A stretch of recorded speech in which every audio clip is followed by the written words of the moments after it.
we gonna go?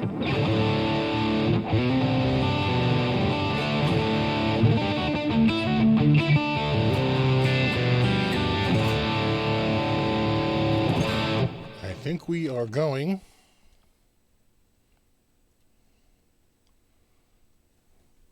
Checking out my phone. Let me get back here. Here we go.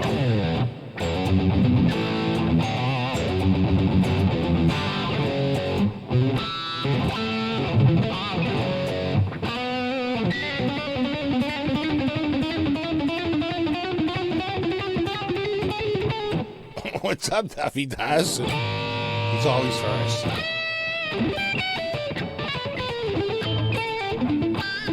No, you rock. You rock, Rob. What's up, Justin? Mr. BHB Jr. Ben Coombs, of course. Frank C. Guitar Daddy. Double Lock Guitar. Pete Brown. Terry. Justin. Six String Brian. Bobby Butcher. Ben again. I know, no Summer Nam this year, Dubby does.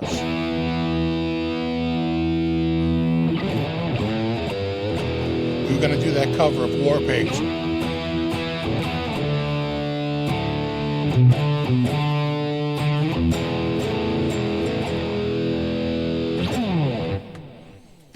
I know, no Summer Nam. You know what? I bet Dallas is going to. I love to go to Dallas, to the Dallas show. I doubt that's going to happen. We'll see. Could happen. Like, they might try and schedule it, but if enough people don't show, they might, or enough vendors don't show, you know, definitely could get canceled.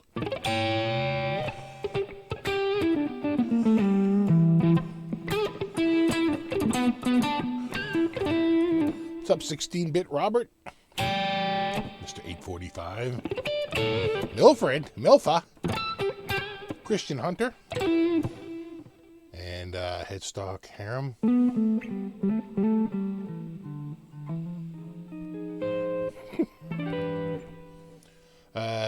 Jazz. Straw Pete. No, you rock. Headstock Harem. I think I already said him. Skip. Brian. Jacques. Freebird. Tony, what's up, buddy?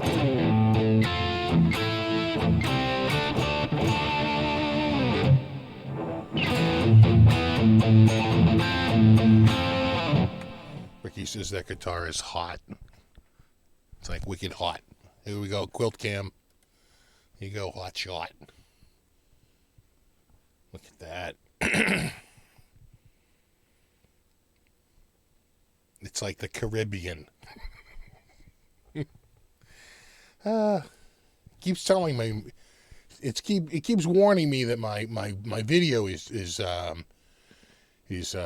crappy, and that it's not working correctly. But I don't know. Am I getting everything all right? Is it sounding okay? Am I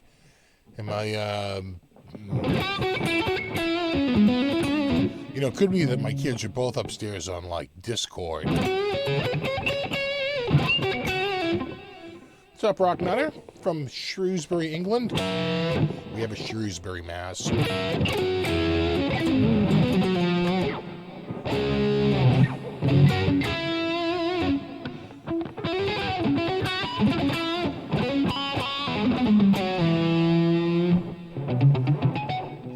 What's up, Arnold, man? Good to see you, man. What can I do in honor of, like, Arnold? Something more brutal, right?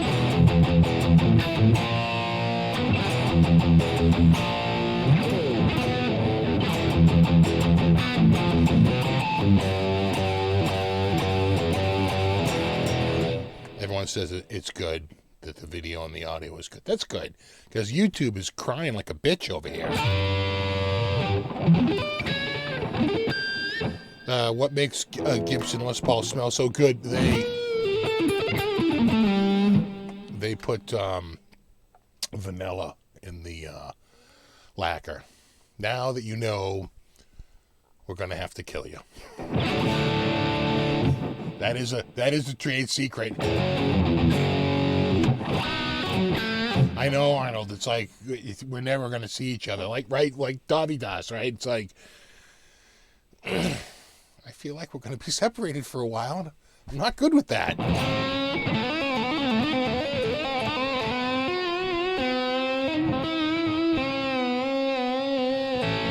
I got to warm up. I haven't played guitar like all day.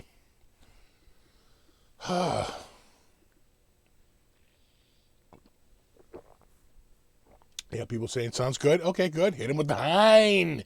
Hit him with the hind.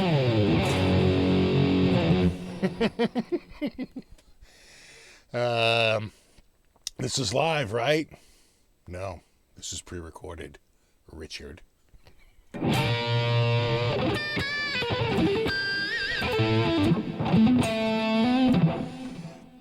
Hey, Steve. Agufish asks, "Hey, Steve, can you show me a secret on how to play amazing blues guitar solos?" I can. Step 1, crank the distortion way up. Like whatever you got, just dime that shit, like right across. Just walk over to your amp and just roll right across. Dime it right up. Right? That's step 1. Right?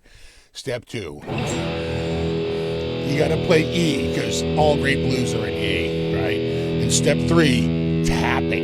A lot of people don't realize that, but it's true. Blues tapping.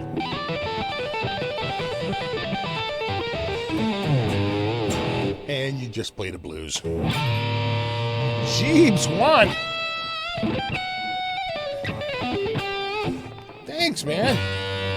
That's awesome. Much appreciated. Oh, is that American dollars? Gonna find out they're like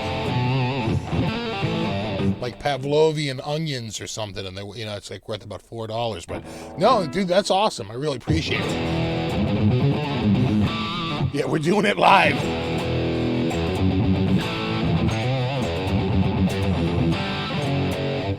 All right, a good blues, we go, first of all, you have to have a good wide vibrato. All right, so you're going to go like...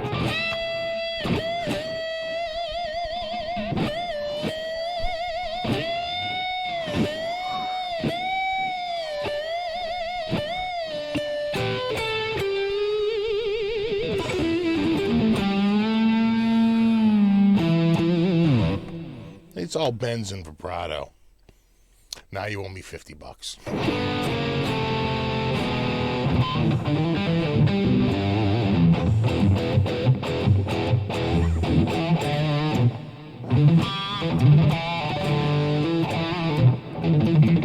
On palm muting. It's a good blues. So you go like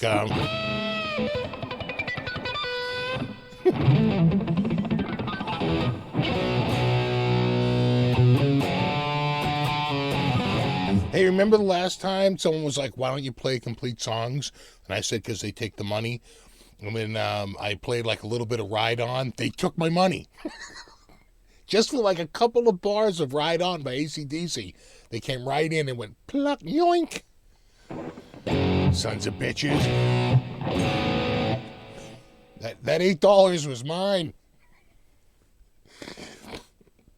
New York is a CB disaster. Oh yeah, no, we're right behind. We're ranked number 3. I think it's New York, New Jersey, and then Mass, because we're so densely populated. Then Mass started out with this big conference like a Biogen conference that like really started it like hard, like really early for Massachusetts. So that sort of did it.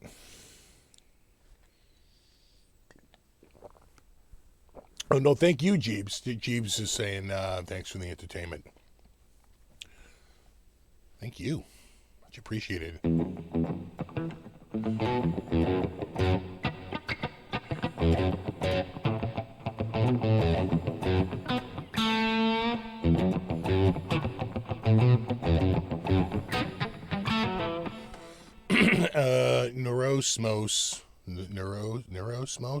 Neurosmos asks, what's the secret to soloing over chord progressions? Chord tones. You play the chord tones in your solo. Not all of them, but some of the key ones. And that's what makes all the difference. It really does. And sometimes you can lead and create a little tension, but you always land on that chord tone. and telegraph to the audience that you know what you're doing. And it really does make a difference. I am terrible at it. I'm not really good at it. I really go by ear, and that's probably because of my complete lack of training. But, you do what you can. Yeah, you try. But that is the secret. The secret to playing over chords is targeting chord tones. The notes in the chords. Sup, Jeva boy? 51. Dean Zielinski? I never owned a Dean. Arnold says, Austin sucks right now, nothing new. We've been out of work for the last few weeks. Yeah, luckily my wife's been able to work from home, but I've already told her that the layoffs and furloughs are coming. So the only good thing is that she's sold. She's got work for at least the next 2 or 3 months. So, she's at least buying some time.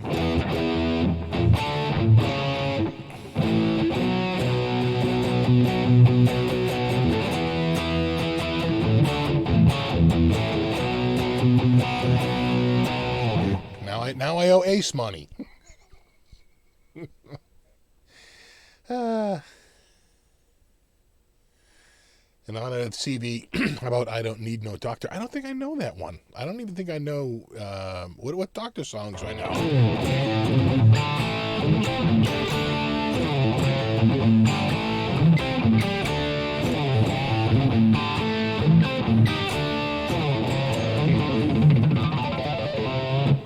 That's the only one I know. What is it?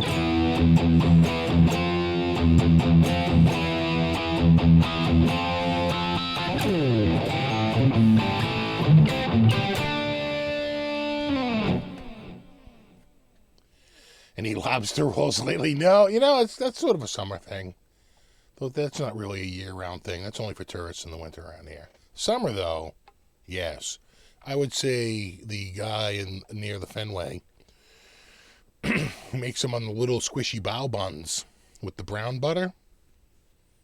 That's a good one. If you want to break from traditional, that's an amazing lobster roll. Greetings, Croatia.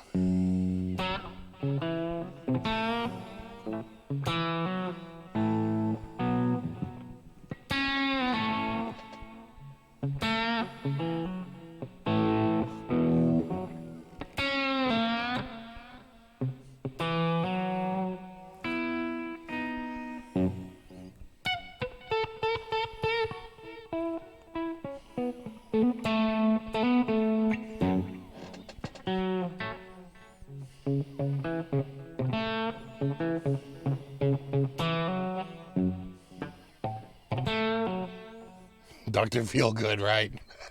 Calling Dr. Love.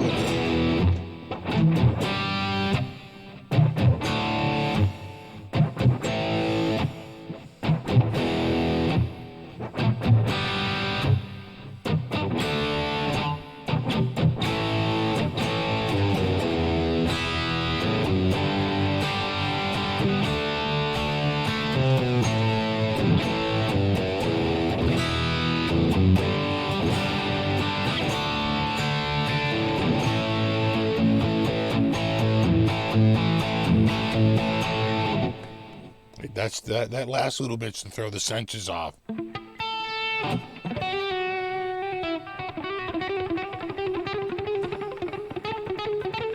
Yeah, Boston is ahead of Chicago. Yeah.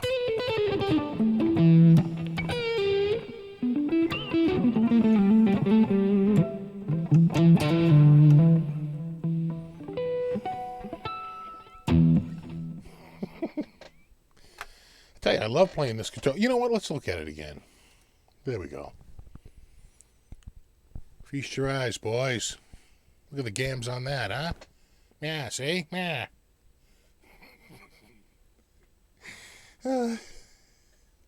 No, I don't have cabin fever. You do. Oh, it's good. It's good to talk to somebody. I mean, sure, this is my family, but, That is good. That's a nice looking shot right there. All right, I'm going back. So let's swim out of that hole. Can I tilt the camera a little bit this way? Yeah. Get a little bit more of it.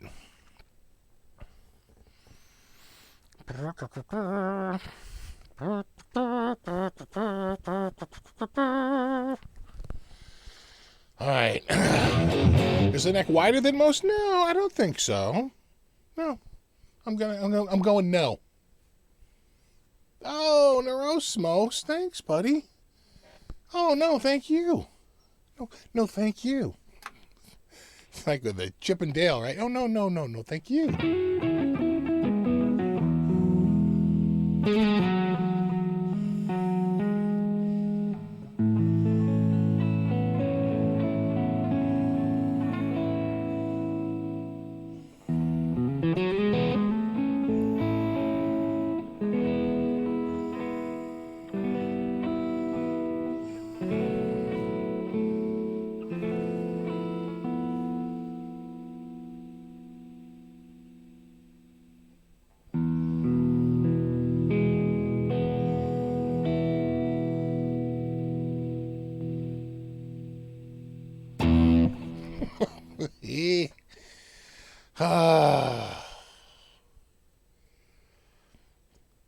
Good evening, Ray.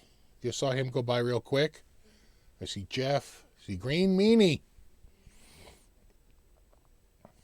Yeah, it's kind of like a soloist. Yeah, I think Green Meanie's right. Right, sort of a. That's the wrong one. Here we go. I wanted to show the back, but I think it's too high. There you go. Doot. Yeah, there's a better angle for the neck. Caw.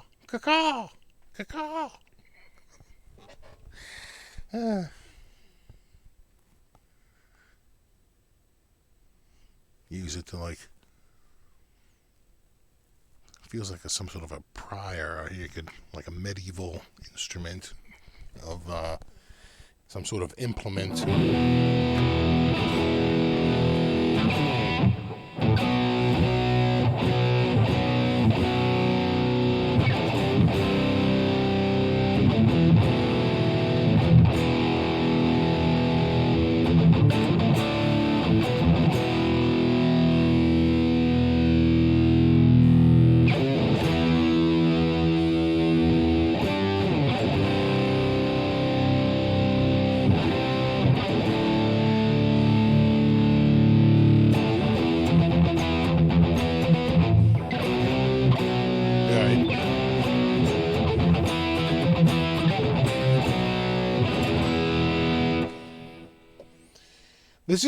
This is a made. Someone Adam is asking, is it made in Japan or U.S.? This is one of the Japanese ones. Now, normally this model is not made in Japan. Normally this model is made in the U.S.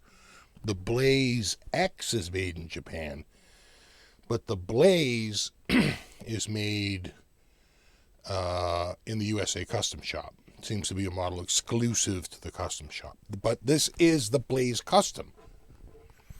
Not the USA Custom, just the Custom.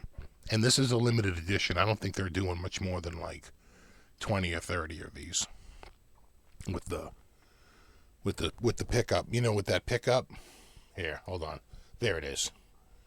You know, with the flame pickups, with the flame maple pickups. And I think this is like their flagship for the Japanese line. You know, so like that other guitar I have. It's right there. The Oz, you know, those are like 16 and change, right? But this is like double that. These are like in the low threes. I'm pretty sure. I could be wrong.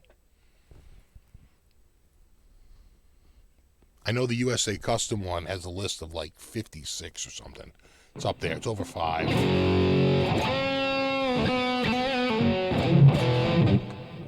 Steve, are you still playing through THU Overloud? I am. What do you think of it? I like it. I'm still using it. Although I was using...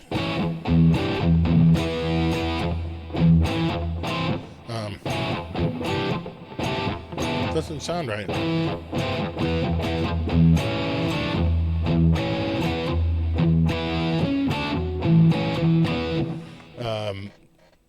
Emissary.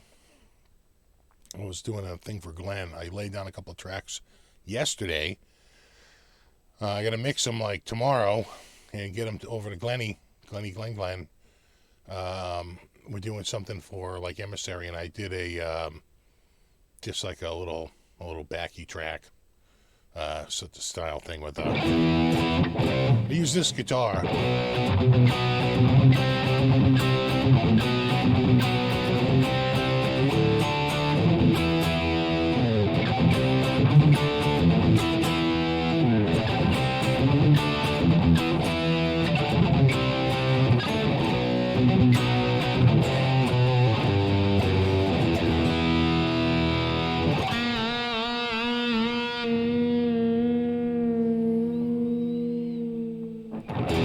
What's up, Max? What tremolo you got? This is, let me go to see, that's a Goto. I think you can see does it say Goto on it somewhere? 90% sure that's a Goto. Goto with the Goto. I think it says Goto on it. No, maybe, does it? I don't know. If it does, I can't get it to show up in the light. Although I see a little bit of writing like right there. See it? Right next to the saddle? I think it's Goto. Gotoh. Alright. Hey, what's up, Tone Talk?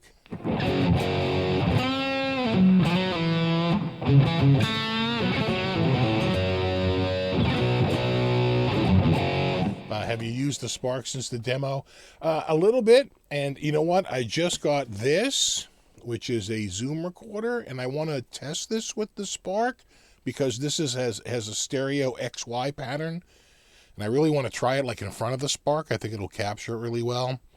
So I'll break it out again. Also, as I understand it, the last time I updated the phone and the iPad app, I could have sworn, you know how they tell you like new features? They added some new feature. So there's something new waiting for me the next time I boot it to the iPad. I mean, I can always just turn it on, but the fun of the thing is to go through all the new, the features and the associated devices. Malden. Just tuned. Oh, Maiden. I was like, Malden. We got everyone here.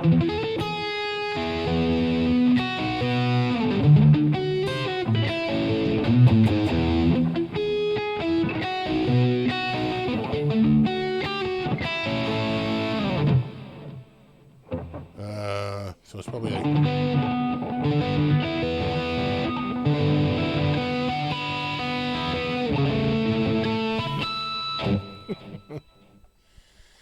I don't think they have to license it anymore, Green Meanie. I think the license has finally...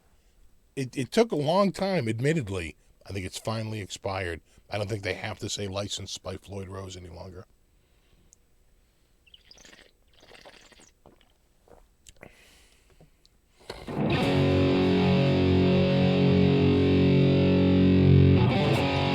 Play some Zepp.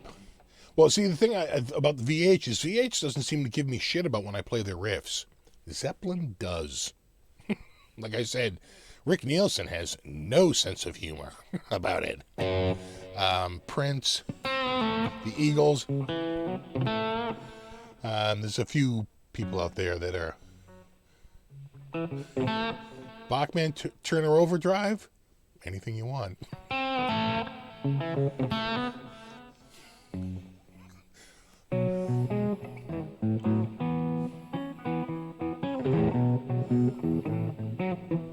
What is it?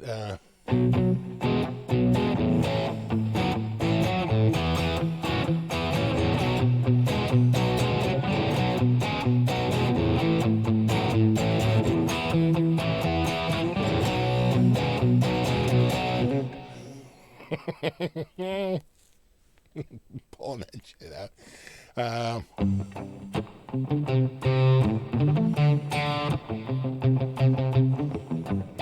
Got to be careful about, Miller, I'm not really sure.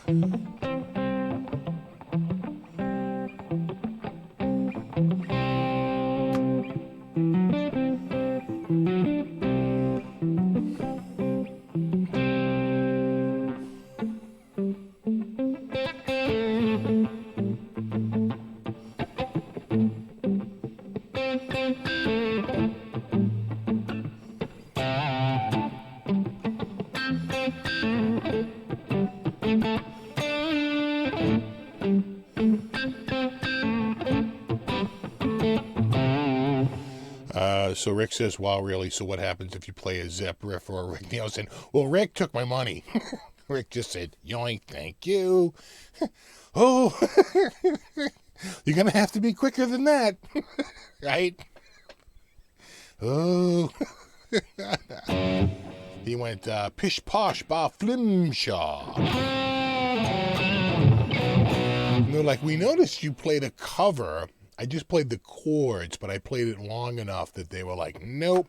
And same with AC/DC Ride On. It was an Italian company that reached in for Ride On because the ownership is global. So it wasn't like the American company was coming in and saying like, oh, you own that. No, it was like an Italian company saying, oh, no, you're revenue sharing now. It's like, oh, great.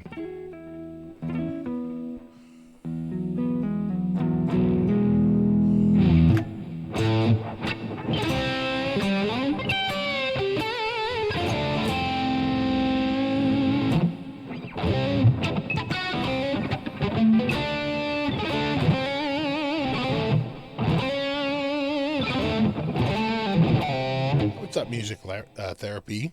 It's like 24 friends.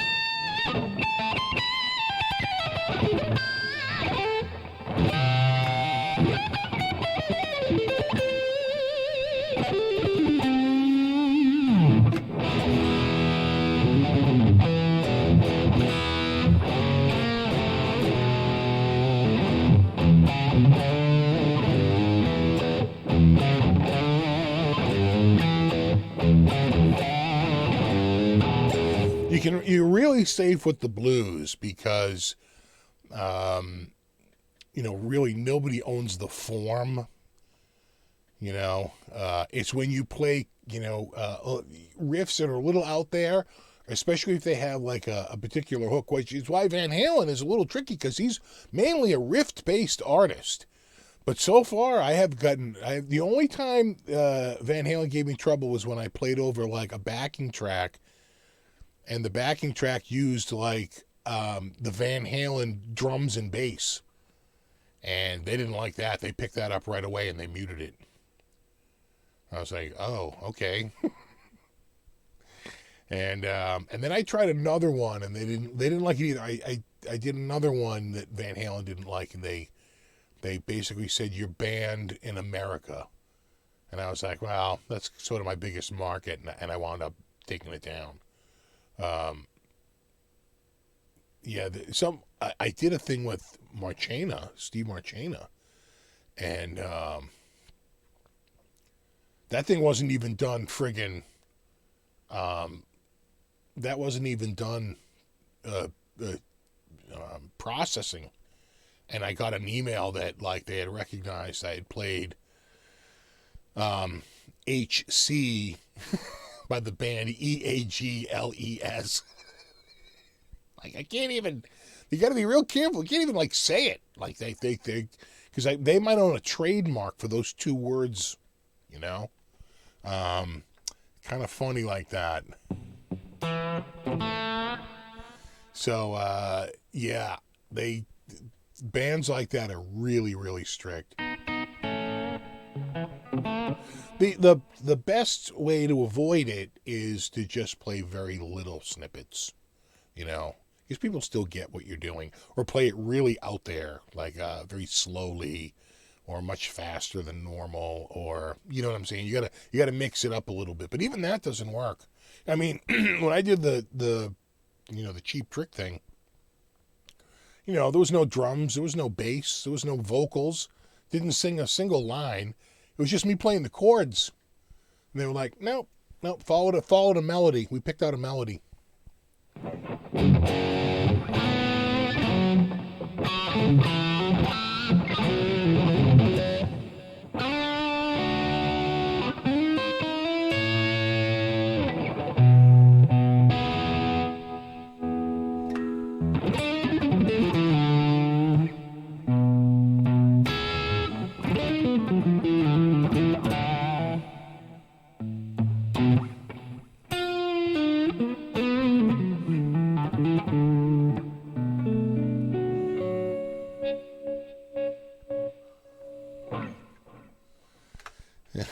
bad Rick didn't save his money. Well, no, the story about Rick is that he's actually really a lot wealthier than the rest of the guys in the band because he wrote all the big hits.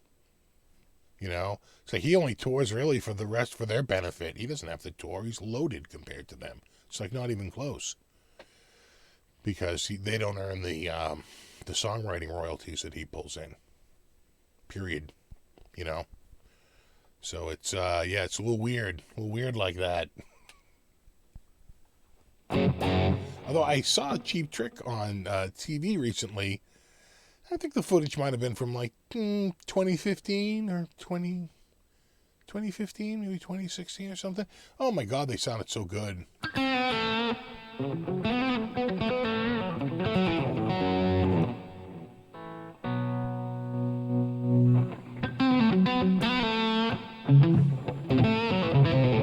Hong Kong Phooey theme. Yeah, the thing is that I'm trying to think of that. That was a great theme, Hong Kong Phooey. Yeah, I forget it right now. Yeah, all I can think of is the Fat Albert theme right now. Right? Na na na, gonna have a good time. Really good. Yeah, I can't think of the Hong Kong Phooey one. I know the one you're talking about. I can't think of it. It's a good theme. Nielsen has like 300 guitars. 300. You might be off a digit. It might be more like 3,000. No, he was a collector, and he probably would say that he stands by it. But he used to take a lot of vintage instruments on the road. You know, he'd be on stage with a 52, Les Paul and a 54 Strat, and it's like, he did like to play the vintage ones on the road. Oh, Jesus.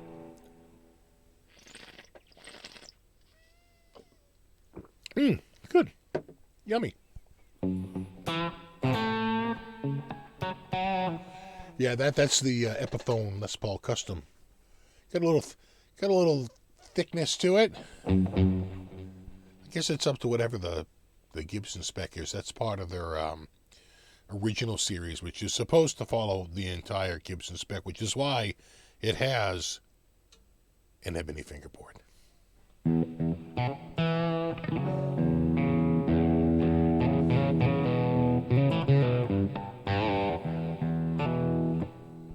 Yeah, Hong Kong Phooey, number one super guy, right? Hong Kong Phooey, right? Right, so it probably has sort of like an Asian feel, like. Right.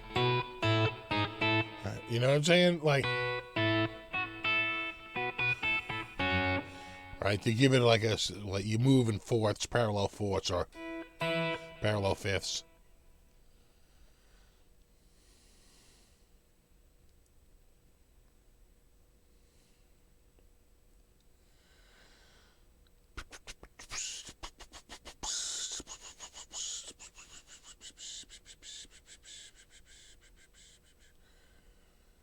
It says Les Paul's from his hometown. Is that upstate New York? I forget, where's Les Paul from? New Jersey? New York? Thanks, Antonio. Is a 1992 American Standard Strat a good guitar? Yeah. There's nothing particularly wrong with a 92. They were pretty much going pretty strong in 92. They came back really in 87 was the when the American Standard was debuted. I remember when it came out, and it was huge. So yeah, 92, and 92 was a great year because you could get the Standard. I think you could get the Plus, and you could get the Ultra. I think all three were available that year.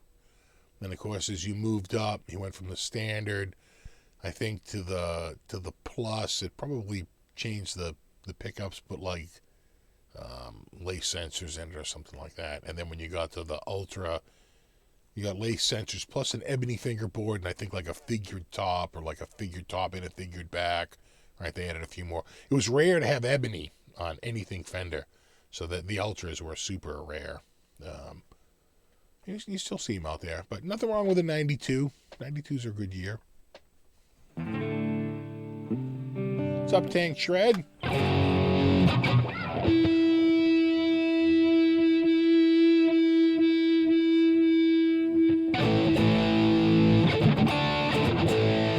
I'm shocked by people like Greg taking money. Well, you know what? He probably pays a company to enforce it, and they take a piece of it, and so it's in their interest, right? Everybody dips their beak, right? Everybody's gonna dip their beak in this one. So he probably has a company that's sole purpose is to flag and track down that stuff worldwide. He doesn't care where the source is, because it's all micropayments, right? Especially from me, right? He's not there. This isn't a ton of money, but you times me by 100,000 other people all doing the same thing, and it's going to add up. And I'm sure they're taking a percentage of it,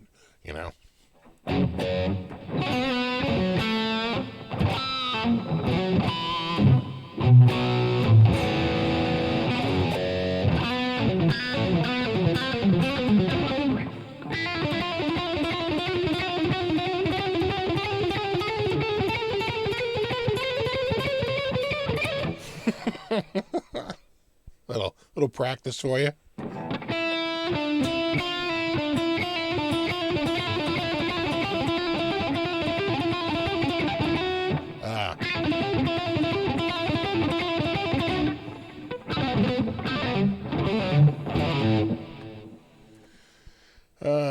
Let's see. What do we got here? When do you have to send the Vola back? I hope not soon. I kind of like these. I hope I can keep these for, a couple of months. These are staying here, damn it. Steve has the current COVID-19 situation curbed your gas. Where is the tension building? Thoughts on this? Will be good for finding deals on gear. It could be. I have been looking, are we going to guitars that are used? It really dipped because of the stores were low, right? So a lot of the stores were closed depending on where they were located, and some stores were open. So if the store wasn't open to send out the used guitar, it fell out of inventory. So it went from like 50,000 guitars down to about 5,000. About 90% of the guitars were off the market. But now it's back up to about 15,000. Seems like some stores are opening back up or have limited availability. And you see some stuff out there. There's a lot of stuff, going for some good prices. I thought. I think prices will drop even more when everybody's back open again and people are a little gun shy to buy and all the inventory is just sort of sitting out there. That's when I think it'll probably be a really good time to be in a buyer's market. But I'll tell you, I'm gassing for this thing. I do like this one. I like the other one too. I tell you, I'm a big fan of the. I can switch up to the other Vola. I've been playing that other one a lot. The neck on that other one is so smooth and just soft and silky. It's like it's amazing.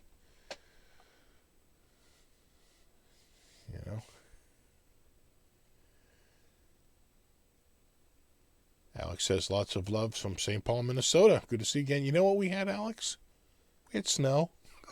So something you might know a little bit about up in St. Paul.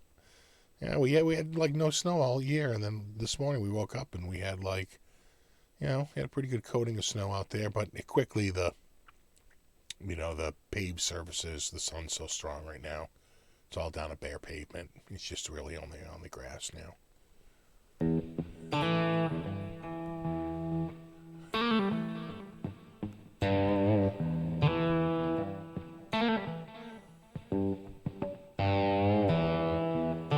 We already got our stimulus. I'm rolling in the government cheese right now. Yeah, no. We got a nice little chunk because, don't forget, it's just me and my wife. And, we don't earn enough to get it cut down. So, we got the max amount plus the money for the kids, so...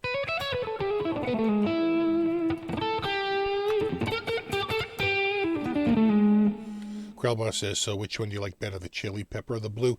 At first I thought maybe I was falling in love with the blue one, but then I pulled out the chili pepper one. I was like, oh, no. There's a reason I There's a reason I like the chili pepper one. The chili pepper one, believe it or not, has and I mean infinitesimal, but it is, I feel like it's a slightly smaller neck. They swear there's no difference, but I don't think so. I think this neck is just, I bet if I put the, the micrometer on it, I would pull like just a hair in a few spots, check first fret to 12th fret. I feel like this one might, again, it's subtle, but as soon as I picked it up, I was like, oh, right, this neck. I love this neck. Right? It's like one of those things. So, no, I still think the chili pepper one it has got it, though. I do like that top, well, hold on, quilt cam. That's a strong argument right there. You know what I'm saying? That's a really, really strong argument right now for this guitar. Just the sheer eye candy of it all. And some people don't like that, but I do. I kind of like it. Yeah, just a hair thicker on this, and I do mean a hair. But I think it is. I think it is. I don't know. Sometimes it's all in your brain. What's up, Sean?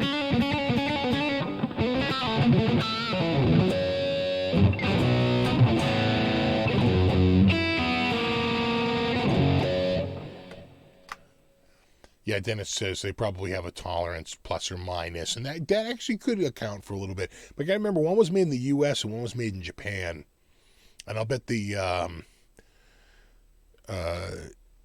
it was whatever they sent as the one, right? There's probably much more of a tolerance variation in the USA custom shop, right? Because that's all straight up custom shop.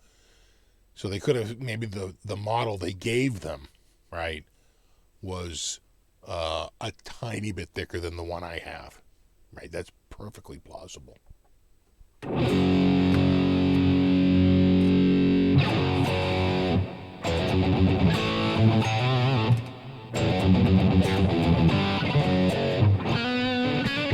Yeah, I know, right, Sailor Mike? I know. Someone else got snow in Buffalo, didn't I? Know. And the thing is that, normally it would like plunge down, right? And you would get you'd get something raked right over the lakes, and you're all done, right? You get that lake effect snow. But this one came up out of the south and just ran into a bunch of cold air. But it's wicked wet snow. You know how it is. It's like, this isn't like, an early January snow where it's really, really friggin' cold. And that snow is like powder. This is like wet, mid-March snow that we're getting in mid-April.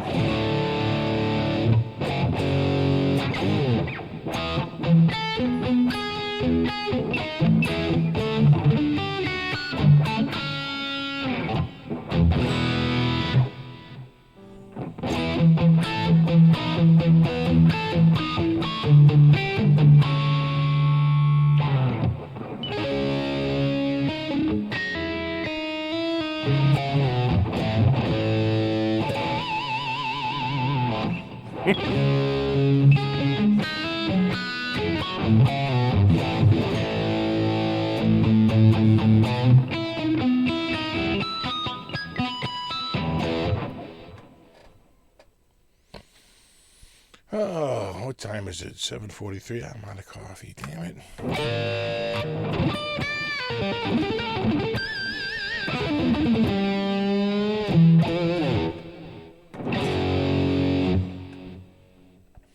So what are you guys doing? You've been staying home, I'm assuming, because you're mostly on lockdown, I'm assuming. Most places seem to be.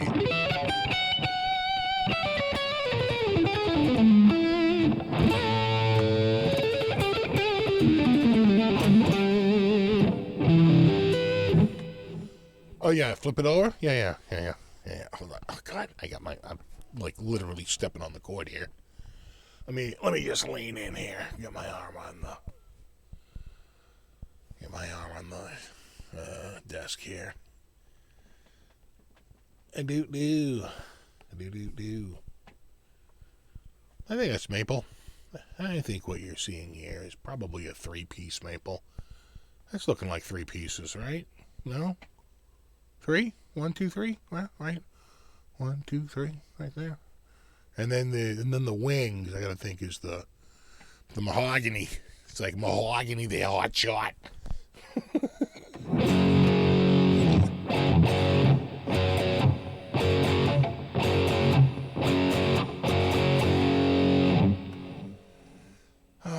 Did a couple demos this week. Yeah. I'm trying to finish a massive studio project I've been working on like forever. And I've given up on getting the band together this year, but I'm going to use that space as like a little separate little studio area, and we'll see. I don't know. We'll see.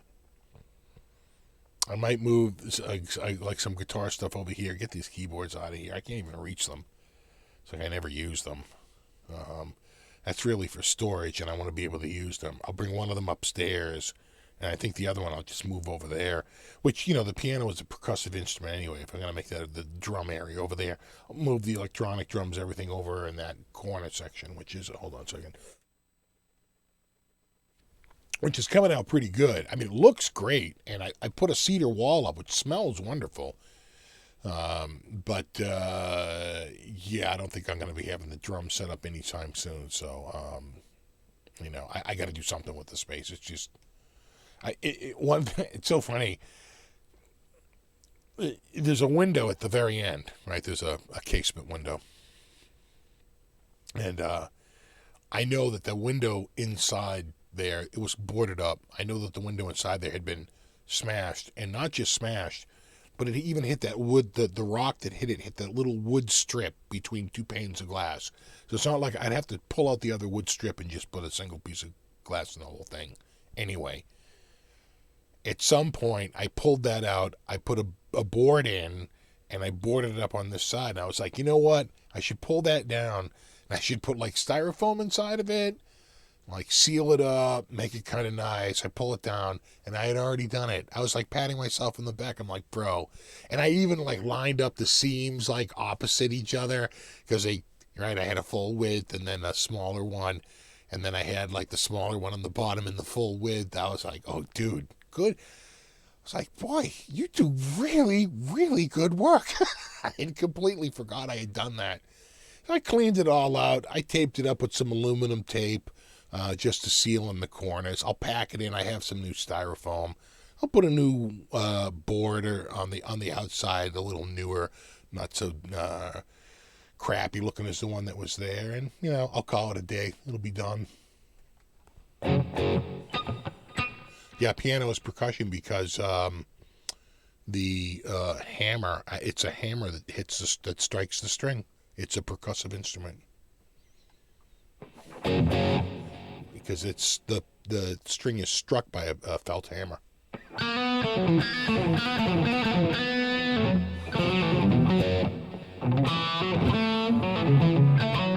Guitarist Hack says he's got a ton of videos coming up. Good. That's always good.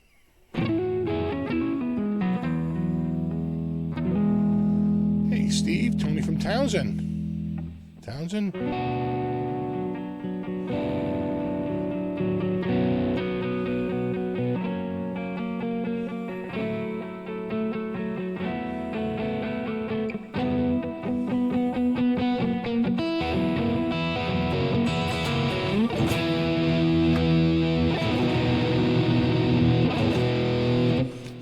Wondering if you have any experience or thoughts on PreSonus 4 Empire. I don't have much experience with PreSonus. I'm sort of been a Focusrite guy for a long time, and Focusrite's never let me down, and I've just sort of stuck with them because I know the product and I know the software, really, But PreSonus has got some love out there. They seem to be a pretty good brand.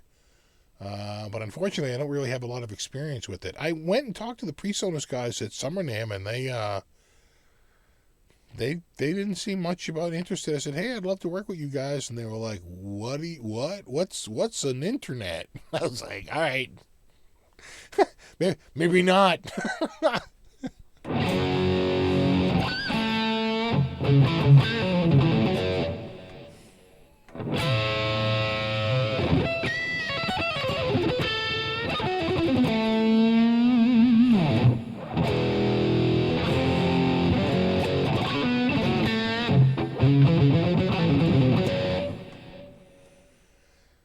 Good evening, Gary. What's up, buddy?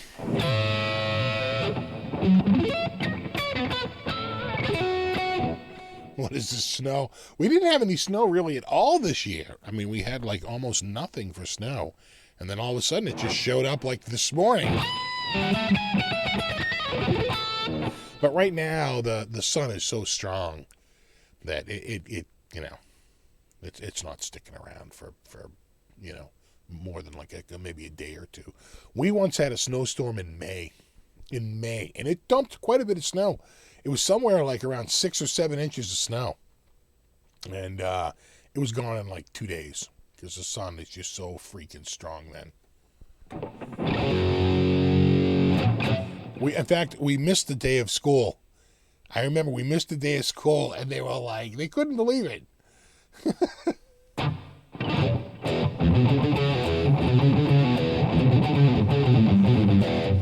Did you see Snake's new signature Kramer Beretta? I have not. I know Kramer's doing a lot of work this year, though. I think they're trying to, focus on Kramer after having Gibson focused on Gibson and then Epiphone, and I think Kramer and Steinberger and these other brands under the Gibson umbrella will get a little bit of love this year. I mean, I think they would have done something big at SummerNAMM, but SummerNAMM's canceled, so maybe Winter NAMM. I'm going to be honest, I probably won't go to Winter NAMM this year. I might skip it. It's just too dangerous. I might wait until I have I can get vaccinated before I'll go. I'll take my chances with the vaccine.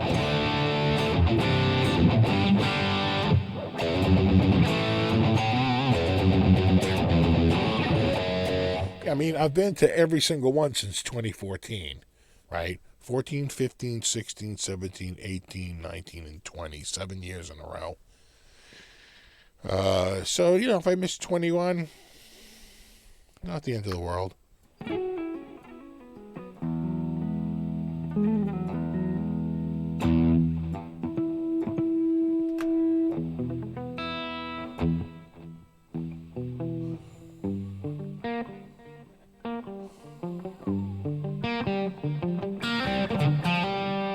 Is it saying I'm frozen?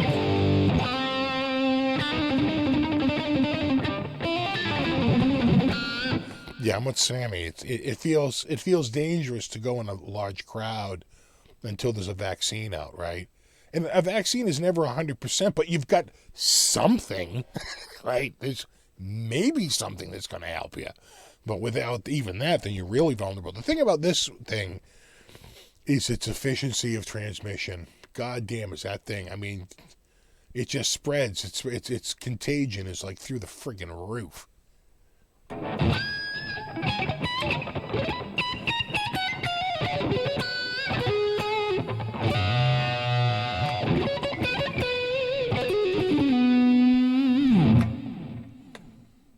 These do have a nice feel.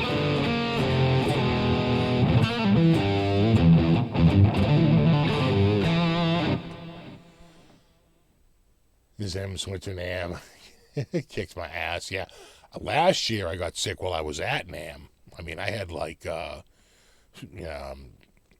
a stomach virus, and I was throwing up like all night. It was freaking horrible.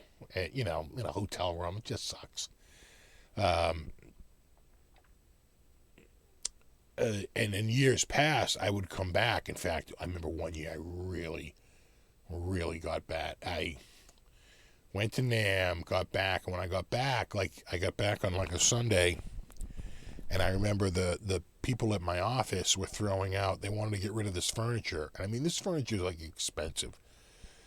Like, these desks are like, $2,000-$3,000 a desk. They're so friggin' gorgeous, solid, mahogany desks and all this stuff. And I knew they were getting rid of this reception area that was it was this L-shaped desk that would fit in my area, my foyer so beautifully. I knew that desk is like, probably $4,000 is, maybe $5,000 they paid for that desk. I know it's really, really high end. So I got back from the NAMM show one year, it might have been the 2015, 2014 or 2015, I got back, and they were like, hey, you got to get that out of here, like, today, and which was, like, Monday. And I was like, no problem, I'll be there tomorrow, first thing. And I got, what I needed for, transportation, a truck. A friend of mine had a truck. And we went and got it, and all that work, and it was freezing out. And I think all that work, and I just got back from NAMM that Sunday. By like Thursday, I was like, geez, I don't feel so good. And oh my God, I was sick for like 2 weeks. It was really bad. I mean, really bad. I was like, wow, it was like definitely like the flu or something. I was really knocked out. And then I think a year later or 2 years later, I went and I got kind of sick, but it was one of those things. And Ike from Flipside had the same thing. He got back. He's like, I can't stop chowing. I'm like, I know. It's like whatever we had like some sort of like cold. I was like so hungry like all the time for like, I don't know, like a week, maybe 5 or 6 days.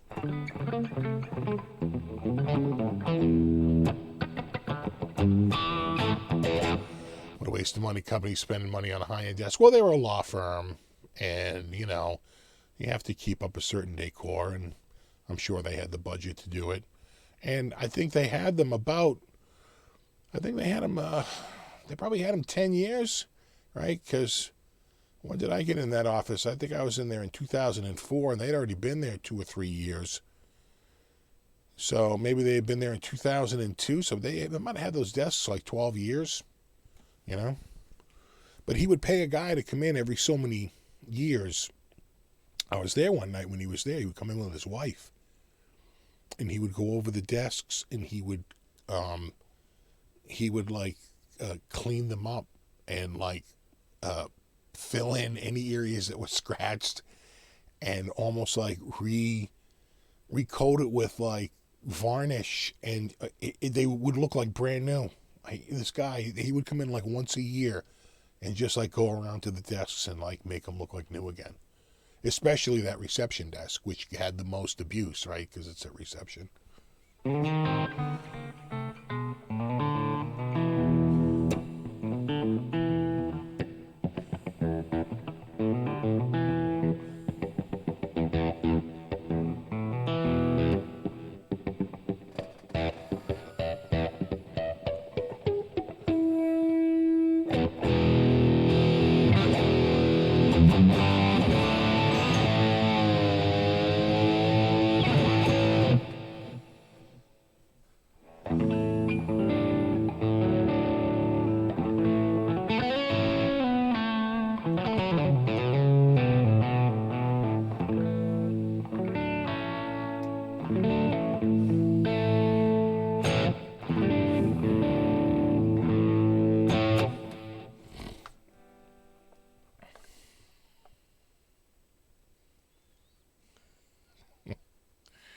Hey, Watchman, we don't care.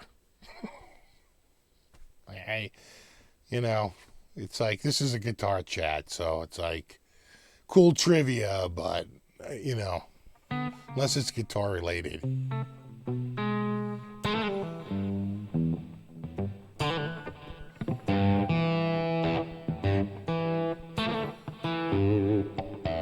Is that a real Les Paul Custom? Well, it's a real Epiphone Les Paul Custom, but yes, it is.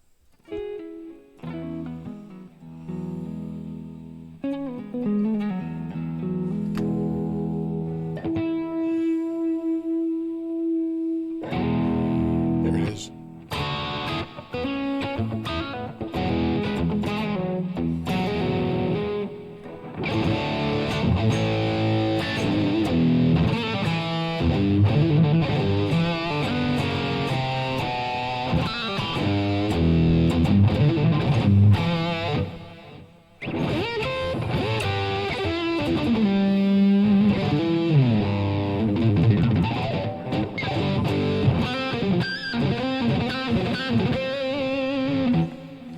Should we switch up guitars? What do you say? I got the other Vola. Someone was mentioning the Epi, and I got the Strat Select, and that's all in arm's reach. Okay, so here's your arm's reach guitars: the Vola with the roasted maple neck, the Select Strat, or the Epi LP. That other Strat's a little hard to get because it's behind the amp. This is easier. Do you have a go-to fuzz pedal plugin?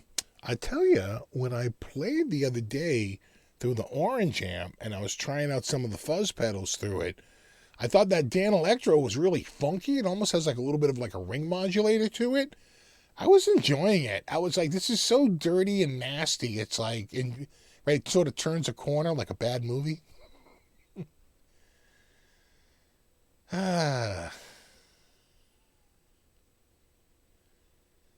People say the White Strat. The White Strat's the only one I can't get. Strat Select. Is that a 2020 Epiphone Les Paul Custom? It is. It's a 2020. A lot of people saying the Epi. I'm seeing a lot for the Epi. All right, Epi it is. Let's not overthink it. I can go Epi. All right, I'm gonna put this, like that. I should be able to just reach right up. Takes a steady hand. Okay. Oh God, you would think this would be lighter, but it's not. This is like 9.99 pounds. Just 9.6 pounds. It's up there. But I have to plug it in. Hold on. It's an old-fashioned plug-in. There we go. And we're there. Are we in? We're in. I think we're in. I'm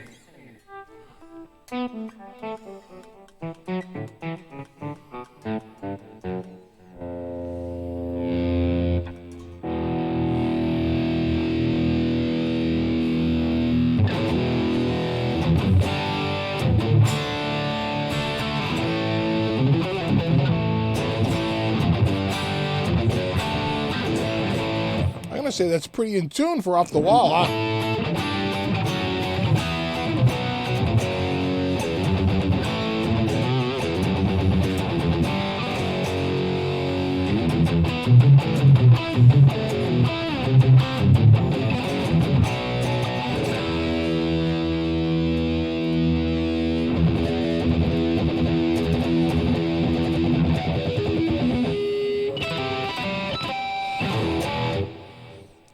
Guitar hack, more weight means more sustain, right? Well, it means more something. More visits to the chiropractor. Oh, yeah. Oh, yeah. La Roche blows. With the ebony fingerboard. With the ebony. Did I tell you Bobby bought one? That fucking copycat. He ran right out. He ran right out and bought one. But he got the black.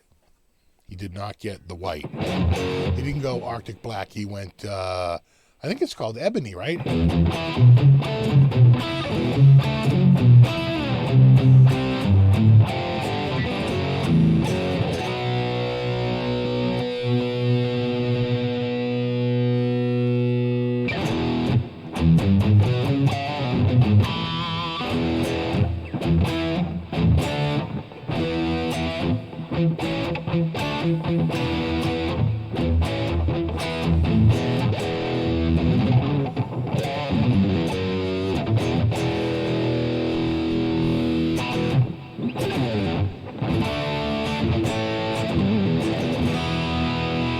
can't believe how in tune this is for Straight Off the Wall.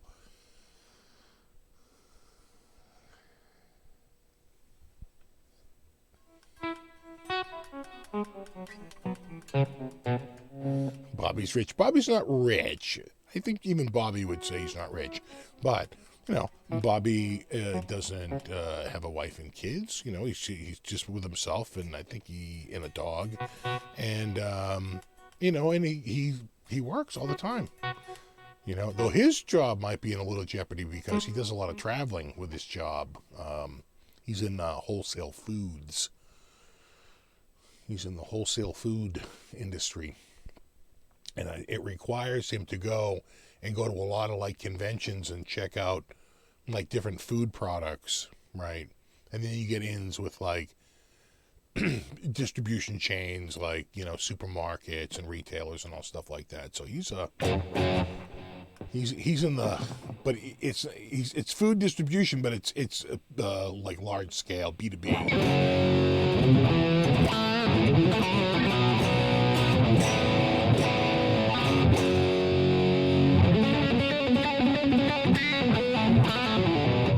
Chrome, is it available for this? No, and I'll tell you why. The spec for the original Gibson Les Paul Custom is gold.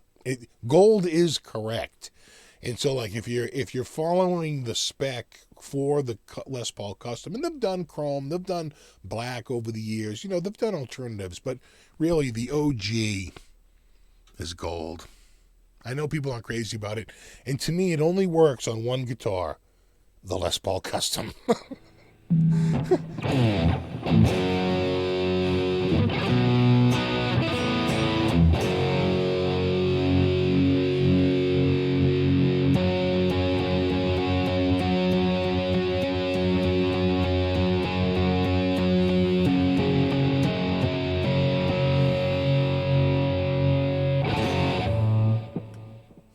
I heard a D in there.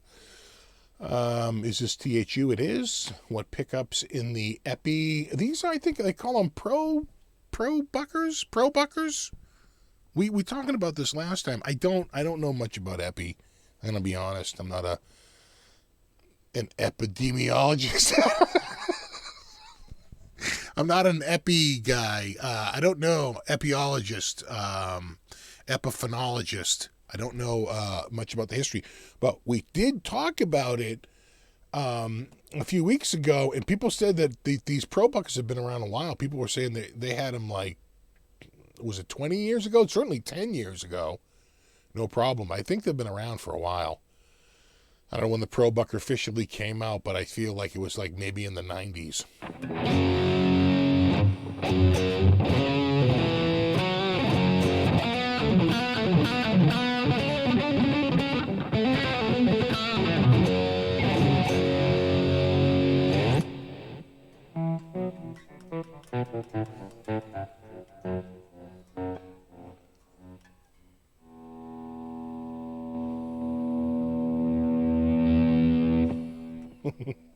No gold on any guitar is my rule. Yeah.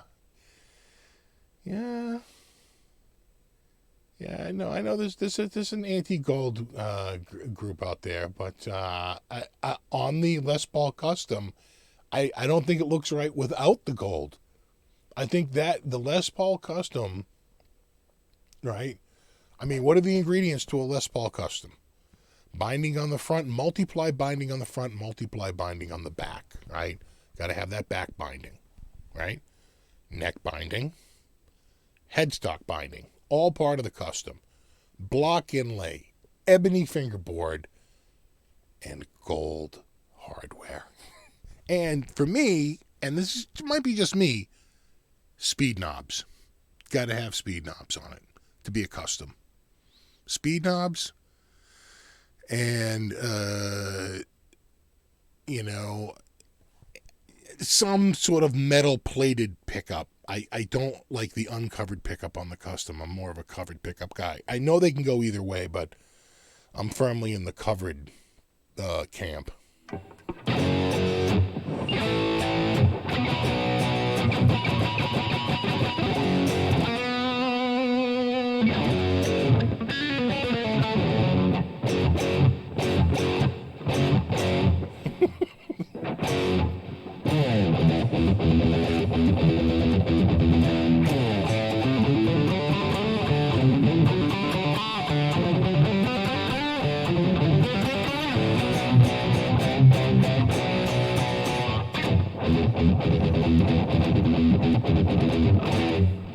Yeah, and the fractured diamond logo too. Yeah, absolutely, in the fractured diamond logo.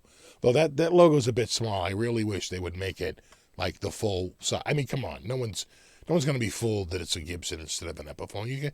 You know, break out of your shell. You can do it. You can make a slightly larger one.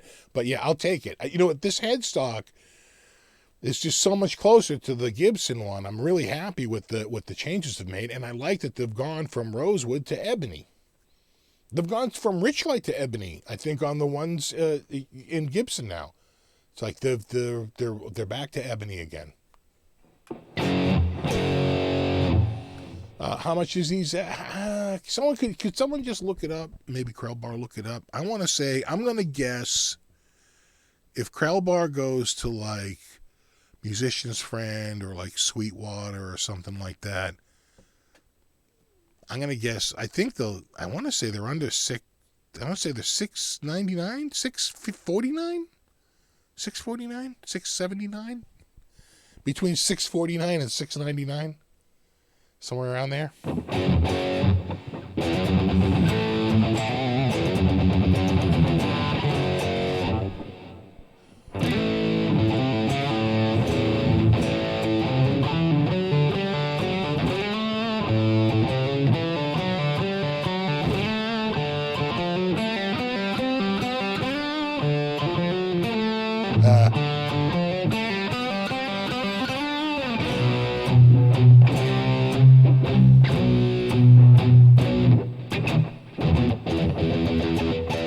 Curtis Lee says $6.79. That rings a bell.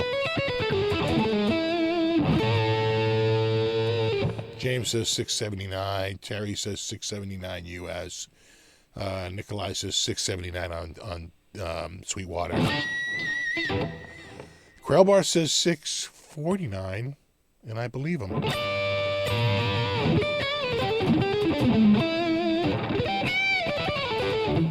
Right, or 8,000 Canadian, or 12,000 Australian.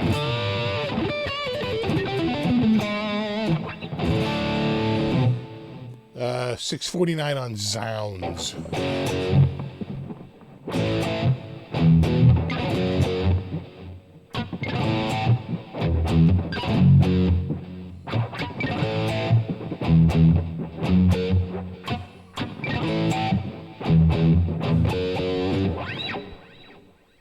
Oh, thanks, Scar, my guitar.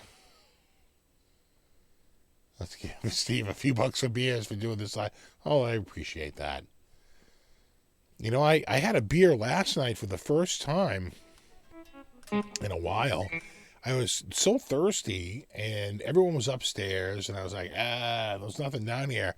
And I was like, don't you have a couple of beers in that fridge over there? Like, they're a while ago, but they're not that old. And I pulled it out, and I was like, damn, it was like a Blue Moon Belgian White. It's like, that'll do.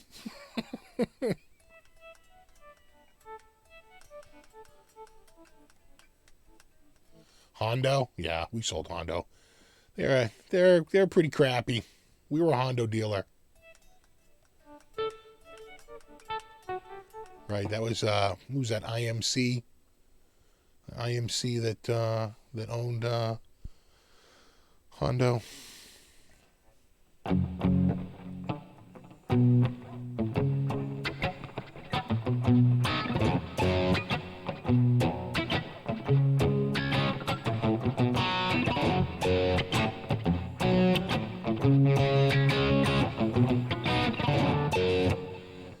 Steve, do you have the Super Reverb rig pack? No, I don't know about that. Super Reverb rig pack?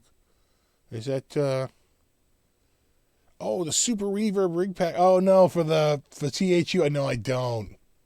No. This is a stock one. The one I'm playing now is a dual heavy rig. I'm 90% sure. Should be. Yeah, dual heavy rig. That's what I always do. Oh, man. Thanks, Music Therapy Laz. Damn.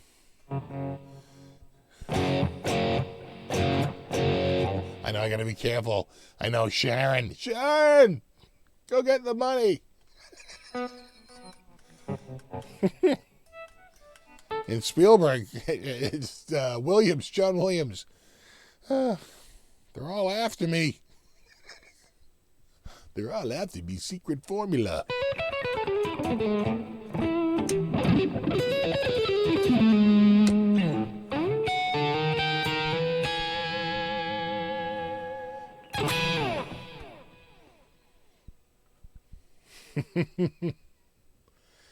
Adam had to go charge up. I hear you. It happens. Yeah, super thanks for the chat, man. Yeah, Ozzy won't block me. Sharon will. It's Sharon. Sharon's the one you're going to worry about.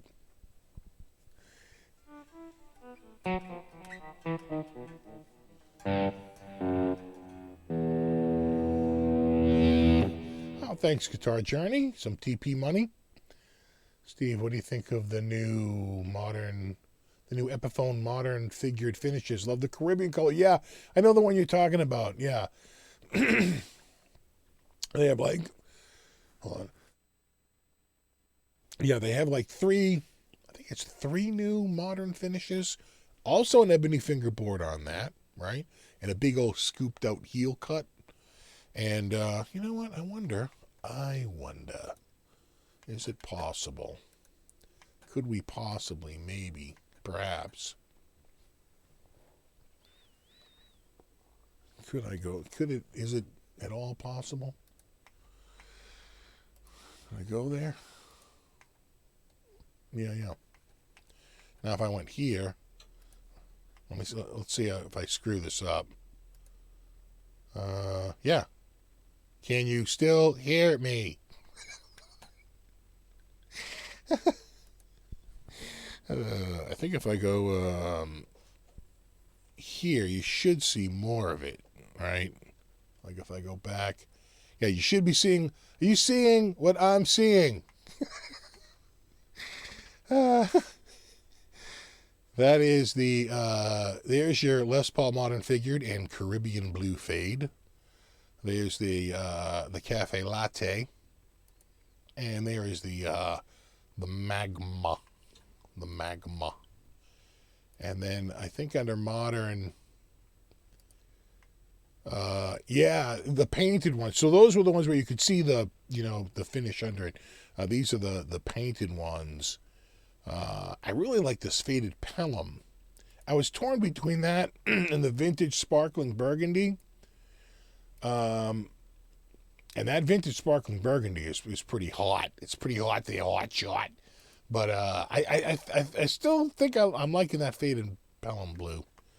The one I have here. Oh yeah, well there's your 679 right there. I knew that rang a bell. Yeah, and this is the one Bobby bought. Bobby bought the black. I got the white. Ebony and ivory. And then, yeah, Les Paul, right, the Les Paul 60s. But I want to say that this uses an Indian Laurel fingerboard, right, because everyone crossed over out of rosewood. So the cool thing about the Les Paul Custom is that, you're getting ebony. Full-on ebony right there. That's hot with the block inlay. All right. And what else? Modern SG. Yeah, that's pretty cool, too. With the trans black fade. Pretty cool. Fade. Again, ebony on the fingerboard. And I want to say the original SG if you get the custom. Yeah, that's the other one. And again, the nice big jumbo headstock with the nicer, it doesn't have the cut corners, nice vintage tuners. You're getting Graphtec nut, and again, it's got the I want to say it's the Alnico Classic Pro buckers, yeah. So those are Alnico Classic Pros, but that's not the Pro bucker. That's what I got, all right, in here. Yeah, right there. Epiphone Pro Bucker. Humbuckers. All right. Okay. Okay, hold on. I gotta tab out of here. And then go here. Yeah, here we go. Now I'm back. And then I have to go here. And I have to hit, I think, F11. So I can go back, and now I can see your comments again. I couldn't see your comments because I had another tab open. Oh. Matt Churchill. What's up, buddy? I'm a big fan of Matt's playing.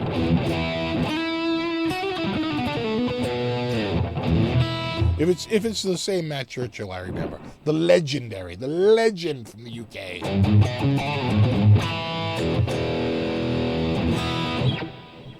Page wasn't updating. I'm seeing Matt. Only the Caribbean showing? What? It wouldn't update it? The page is stuck? Oh, son of a bitch. Oh, damn. It was stuck that whole time? You know, you try to do something. you try to do it. You go that extra mile, and it just doesn't work. You know, screen stuck. Yeah, that's what I'm saying.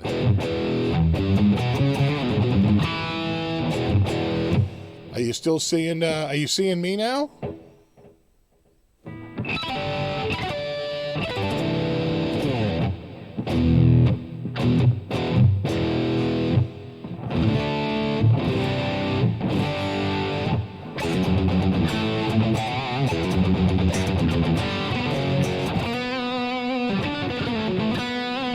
Play some Kiss.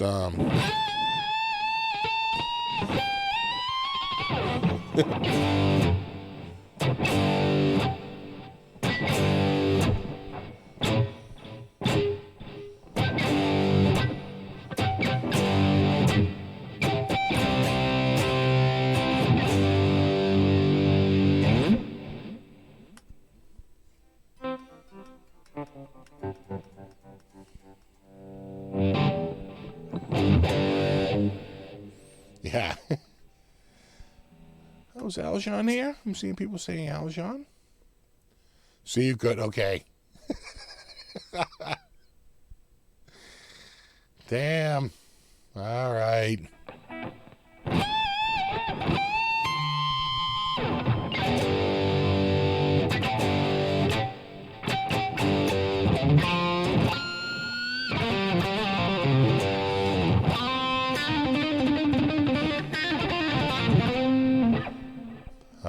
Aljon says, forgive me, guys. I'm having dinner with the wife. Say hello to the wife.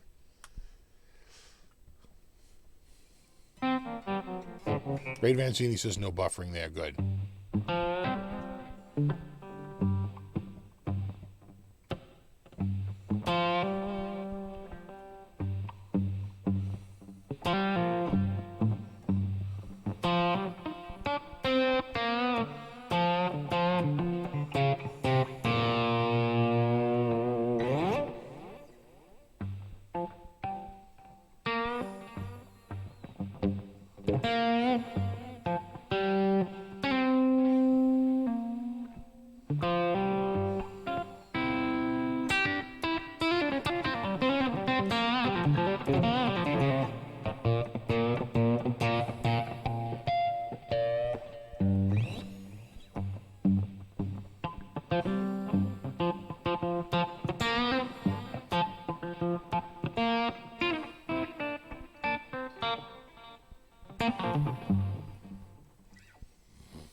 All right.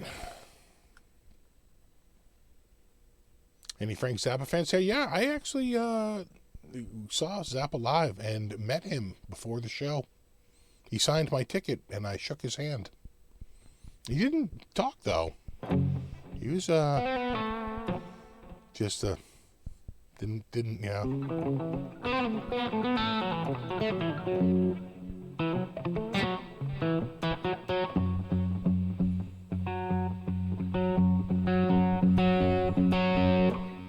This is a great sounding guitar though, huh?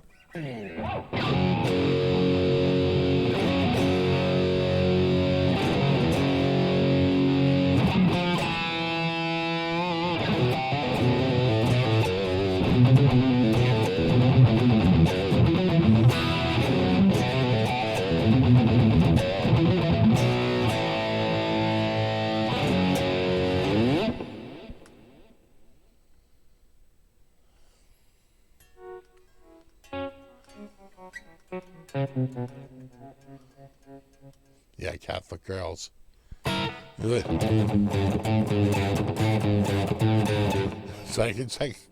like 7. Which is, I think, where Steve Vai got,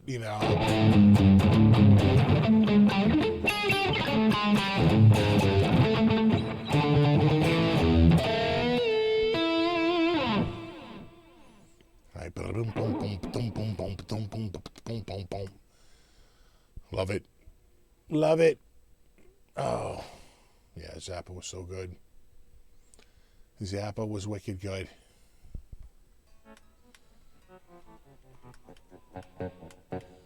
William. Oh, thanks, William. Much appreciated.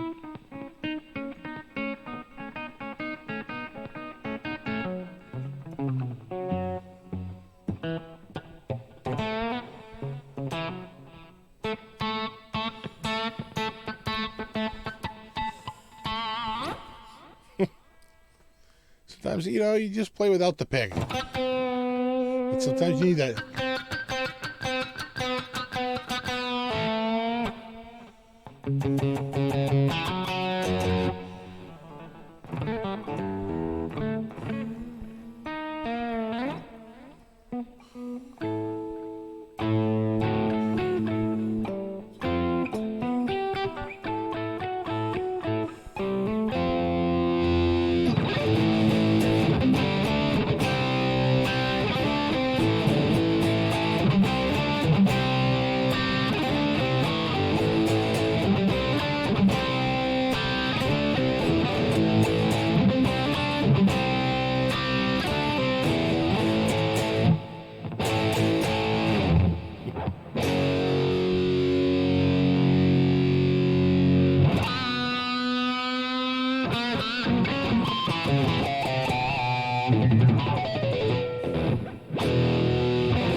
Oh, there we go. Probably bring that down.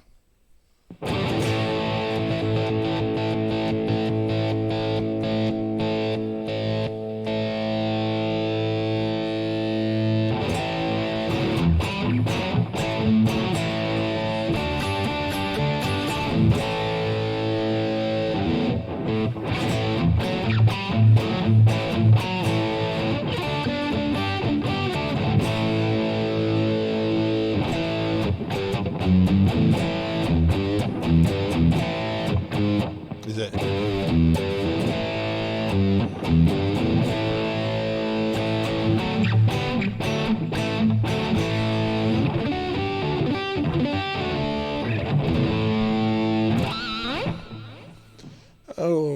Play some Queensryche. I don't know some. The funny thing is, I know the guitar player from not from Queensryche, but the guy who's touring with. I should have him show me some. Every time he comes to town, I go and hang out with him. I know Kieran Robinson from the Jeff Tate band. Should have him show me something. They pretty much do the whole Operation Mindcrime album. Steve, did you do anything to set that guitar up, or is it straight out of the box? Straight out of the box. And here's the thing. I won't go over a guitar and check its specs unless something's out, right? So, I know some people, they'll get a guitar and the first thing they'll do is they'll go grab a fret rocker and they'll check every single fret. I never do that. I will do it if I'm playing and I'm like, wait a second, is that fret a little high? And then I'll go check it. But other than that, I don't sit there and pour over the specs. There was nothing wrong with it. Just right out of the gate, it was fine. So I didn't adjust anything. I didn't change anything. Not even the pickup height, which I'll do sometimes. But I didn't. I just left it all just the way it was. I liked it just the way it was. Billy Joel wrote a song about it.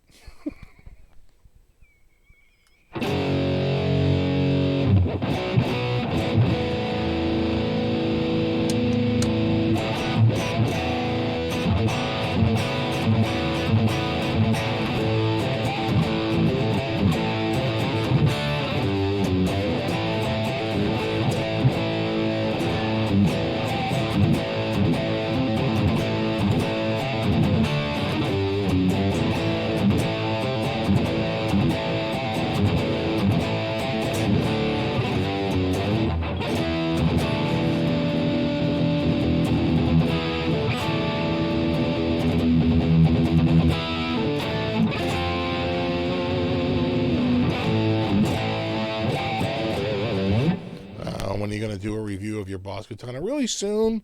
That's a little trickier because everybody's home right now, and I got to mic that up. I mean, I could run the USB out, but I think people would be disappointed if I just played it and I was like, yeah, well, you're not hearing the audio from the amp. You're just hearing, the USB out. People would feel like it might be, not a real representation of what it sounds like. Because it's going through a cab sim and all that, right? It's not the same.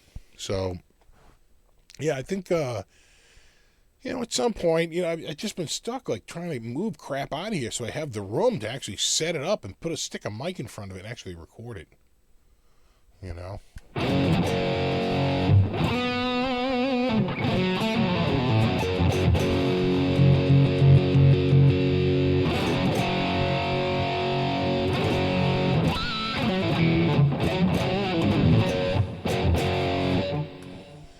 The amp I'm playing, it's the DV Mark. Yeah, DV Mark. DV Mark in the, I guess, is that the left channel? Yeah, it just says channel 1 and channel 2. I'm going to assume channel 1 is left. Left channel would be the DV Mark. Right channel is the England Burn Sphere. And then it goes through a digital delay, digital reverb, and then out through the M Vintage cab. It's pretty standard.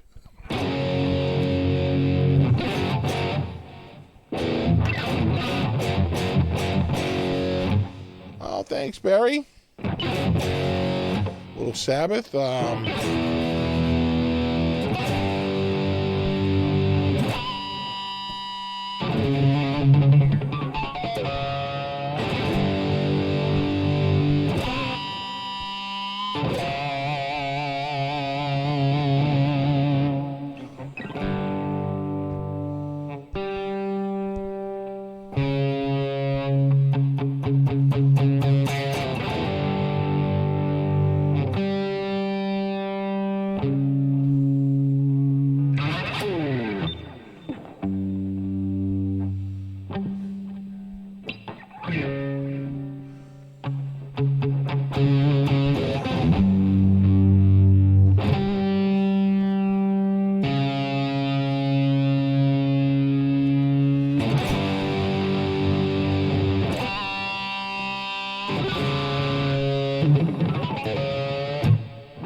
I know everybody money now, right?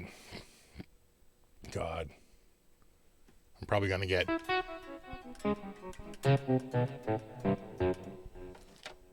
Let me just check my copyright strike list here.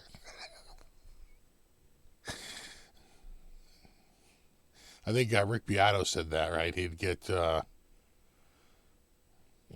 a copyright strike in the middle of his live show. He would go ding ding. He'd look up at his email like, "You have been copyright." He's still in the live show and they're copyright striking him. It happens. It happens. 34-minute warning.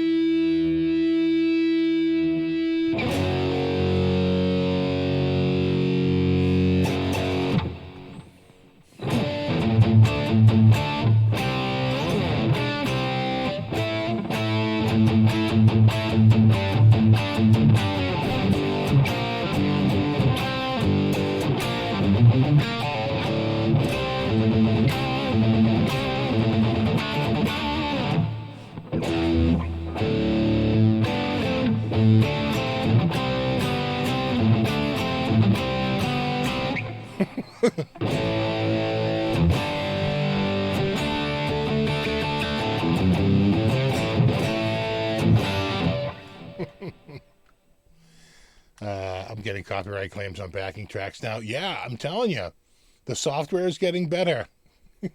It can't be reasoned with.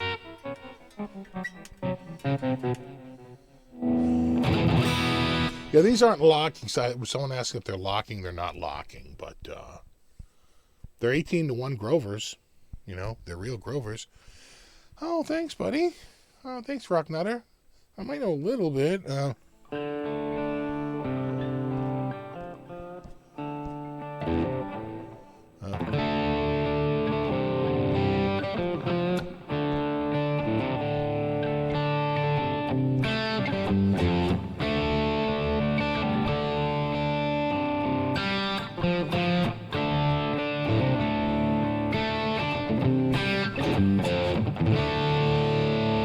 Steve, I paid $1,000.83 for my Les Paul Custom in Pearl White. What does that cost? These are $679.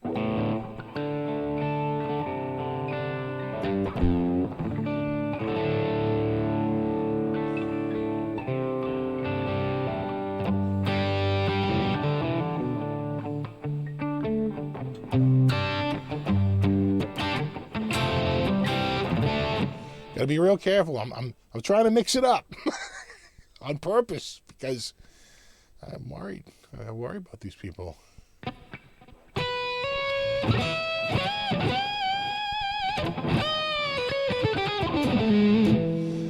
Steve, you have any tips for someone who's planning to study music full time for a year? I've been playing for many years, but I feel like I'm in a rut. Yeah.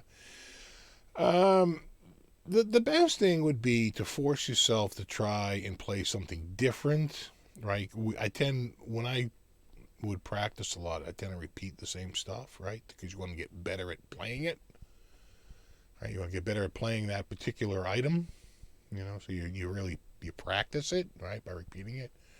But you don't really grow that way. You just get really good at that thing, which is good. You want to get better at that and, you know, get your timing down and everything. But I think you do a little bit better if you just expand. I remember when we were in, like, high school, there was a dude.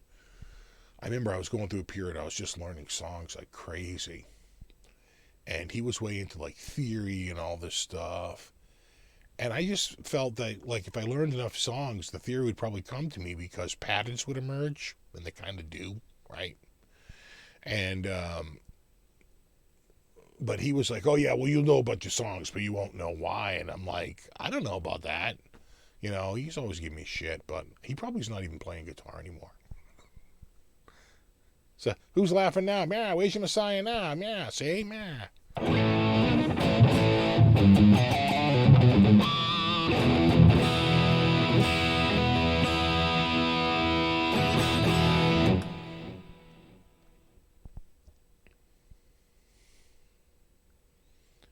What's up, Paul Fuchs? Hello? That's you from the pandemic in Milwaukee. Yeah. Yeah, we have a little over 3,000 in my county, and I think we got about 250 infected in my town. I'm trying to think of. I think about maybe we have 30,000 people in my town.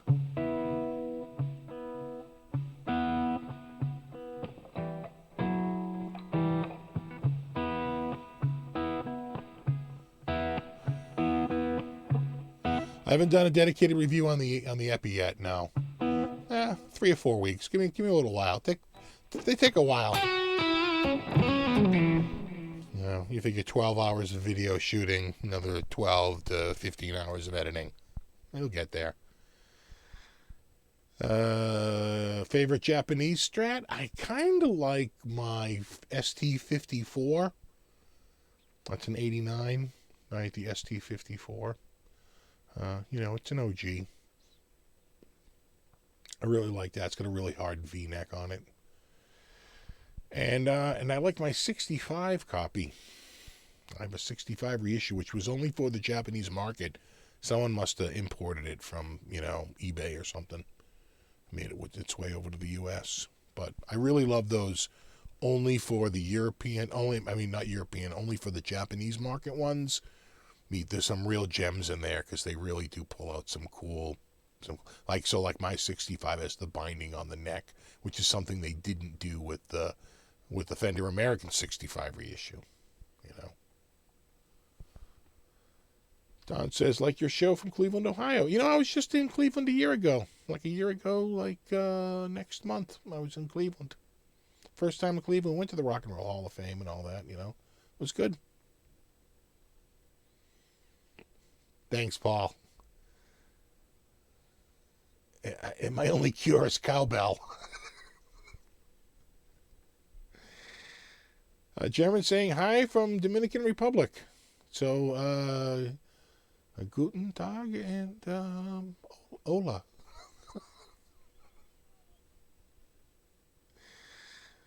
There must be no one left in New York City. Well, they have 9 million people there, so there's a few people left. But yeah, it's going a little cuckoo. Steve, do you have any Greco guitars in your arsenal? No, I did have a Greco here. I think a buddy of mine, was that a Greco he had or an Edwards? I think it was a Greco SG. It's really nice. I like Greco. Nothing wrong with Greco and Edwards. Bernie. I'd say Greco's, up there, quality-wise. Steve, did you ever get into ESP LTD stuff? No, I had an ESP, one of those, the old Super Strats. Had like EMG pickups, single, double, with a Floyd Rose, which at the time was blasphemy, because Kramer pretty much owned the ability to put a Floyd Rose on a guitar. And I had like an 88, an 87 or an 88 ESP. And, I regret, I traded a 57, the brand new 57 reissue Strat. I really wish I still had that Strat. That Strat was friggin' gorgeous. I remember looking at it and saying, wow, it's amazing. I really, really regret trading up that Strat for it.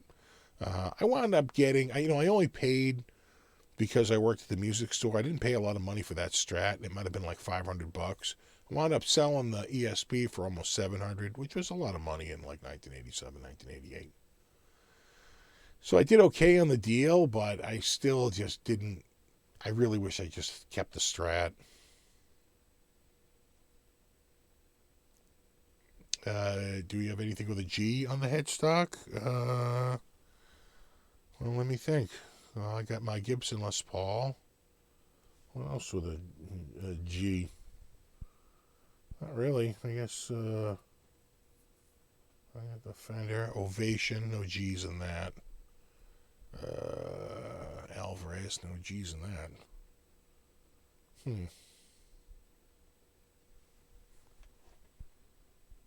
Just looking around. No, it's a lot of Ibanez, a lot of Fender. I got one EVH, one Charvel. That. Plus the Gibson, I got a Les Paul Premium Plus.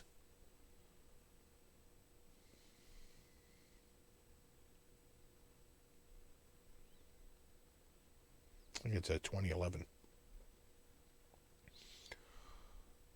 All those older Japanese copies are damn good for the money. Yeah, no, they were really good. The 80s stuff, man, was really good. Really, really good. Godin never owned a Godin. I got a Larrabee. Yeah. No, I never owned a Gretsch. You know? Got the Volas, but Vola doesn't have a G in it. That's a V. You doing another run of shirts or maybe coffee cups? Yeah, I think you can go. There's a link down in the description. I think you can go there and click it, and I think it's sort of up all the time. They sort of stopped where you had to do, like, you had to buy so many at a time. They just leave it up like 24/7. 14 minutes warning. Damn.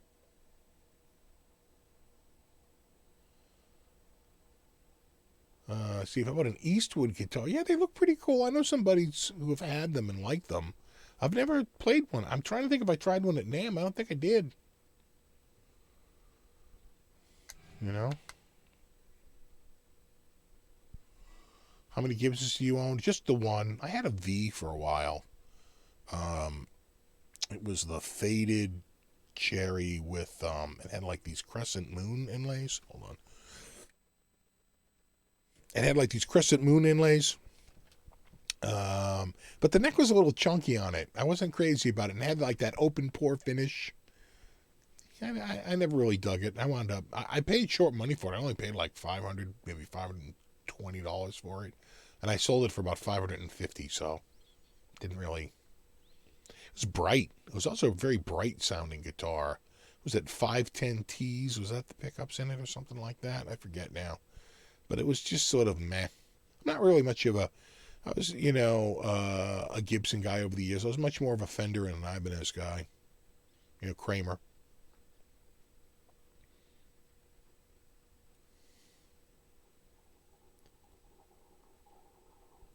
Grecos are made in the Ibanez factory. Well, Ibanez doesn't have a factory. Ibanez is just a brand. So you're thinking Fujigen, which is, they're just an independent maker. They'd make for whoever would buy their services. But I think people are dropping Fujigen and they're going to Dynagaki because Fujigen came out with their own FGN brand name. And the quickest way to lose clients is to come out with your own competitive brand name.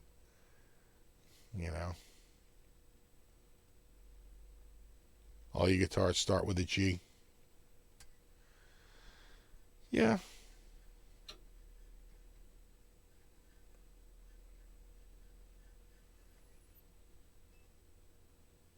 Yeah, I can tell you that in the 80s, a Les Paul, no one wanted it. Wasn't really till Slash came out. The Les Paul pretty much died with Randy Rhoads in 82.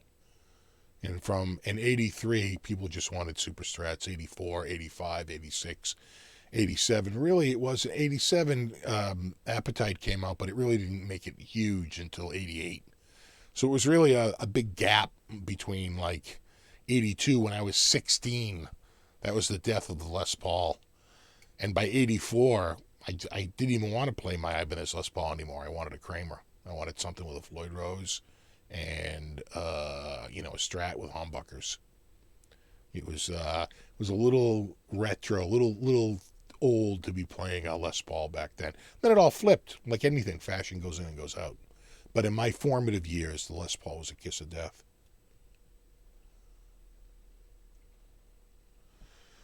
Well, the Les Paul's across the room, and I've only got 10 minutes left, so we'll do it another time. There's plenty of videos of me playing that Les Paul on my channel, so you don't have to search too far to find it.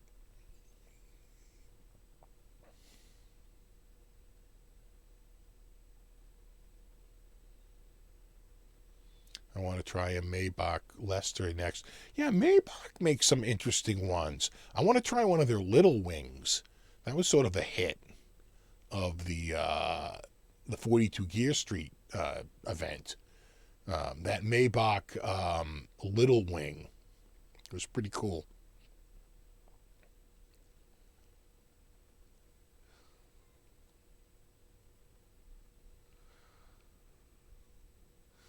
Yeah.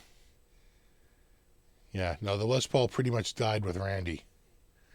No one played them after that. I think they were a little too closely associated with like Frampton, and that was 1975. And the last thing someone wanted to be in 1983 was someone from 1975.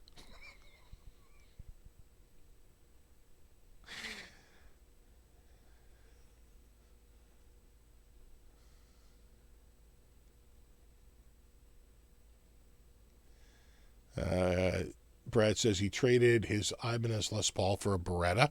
Nice. Yeah, see, that's what I wanted to do too, and then traded for a nice one. Wow, that's a nice up. That's a nice little uptick.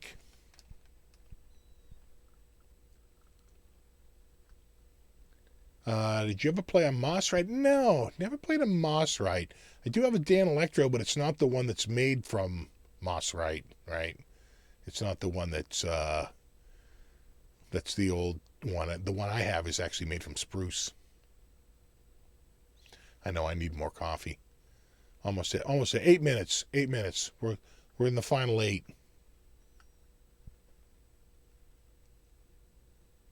See you, Justin. No, you rock, buddy.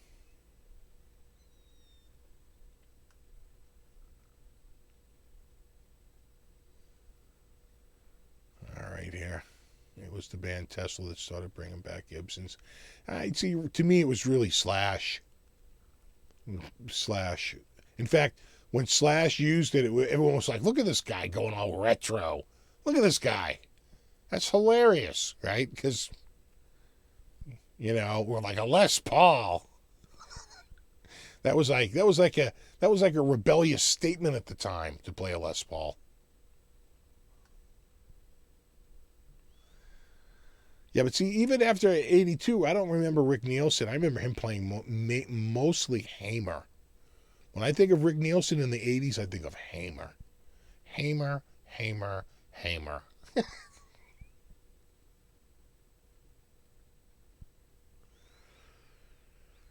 Brad says, still have the Night Swan. Nice. It's not the one with the lightning bolt, but still have it. Is it black or is it got the polka dots?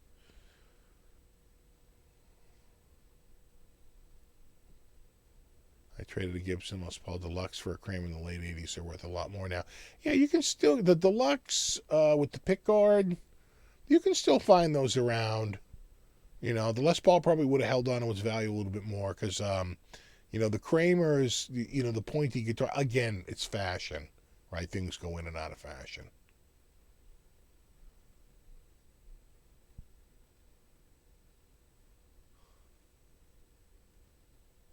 Yeah, it wasn't even a real LP. I know, right?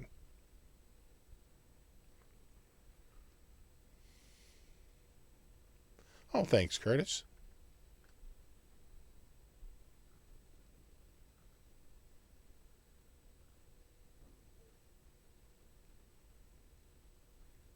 Yeah, JP says Slash and GNR was the rebirth of the LP. Before that, it was metal on Superstrats. Yeah, pretty much. Who ruled the world was Kramer and Charvel and Jackson. That was pretty much it. You know how you know? All you have to do is see that ridiculous Superstrat that Gibson tried to put out.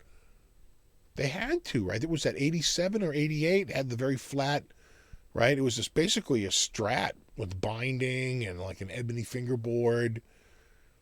I forget the name of it now, but someone will remember it. But remember Gibson?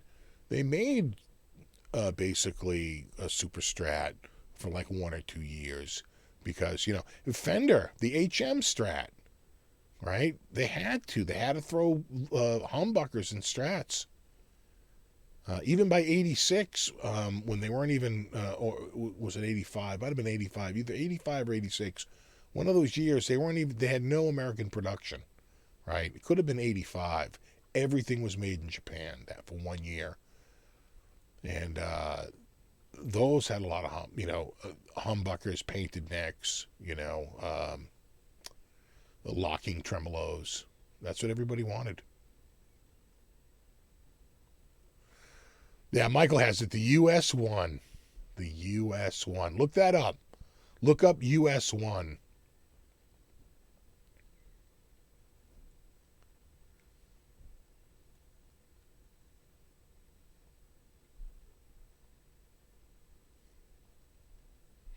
Yeah. Again, they felt the pressure, right? Just that reaction. That reaction, right? Feeling the pressure. Having to put something out. Yeah, but Thin Lizzy, see, Thin Lizzy, again, I almost think of more of a 70s band than an 80s band. You know what I'm saying?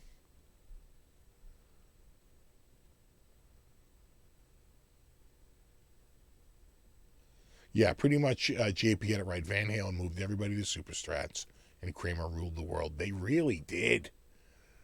They really did. I remember I had one of the first. I was one of the first people, and I think in like my area, to have a Kramer with a Floyd Rose. And I remember bringing that to a show in high school, and it was like standing around the new computer or like the new gaming system. People were like, "What the hell is that? Like, this is unbelievable." Locking tremolo didn't go out of tune. It was like it was like they had never seen anything like that before. And yeah, no, it was those Kramers. They were a thing. They were absolutely a thing.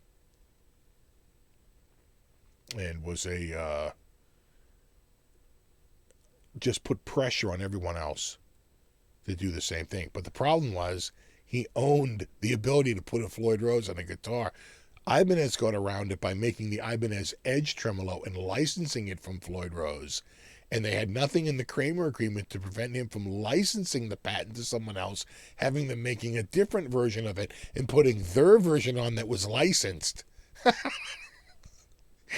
Oh, what a world. What a world. What a world. Now I want to hear some Thin Lizzy.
This neck is nice. It's I don't know if you can see it. It's, well, no, you can't. It's all blown out, but it's a very comfy neck. They say it's their slim taper. Bobby says that now he has the one in black, and he also has a Gibson. Is it the Custom Classic or the Classic Custom? Custom Classic, I think, is what it's called. Right? It's got the diamond on the headstock, but it's no rear binding, only front binding. Right? He's got one of those in wine red, and he said the neck is pretty much the same thing. It's like the same cut, so it's pretty much the same neck as the Gibson Classic Custom, which I think is considered part of the custom line, right? It does have the binding on the headstock and all that stuff, so all that jazz.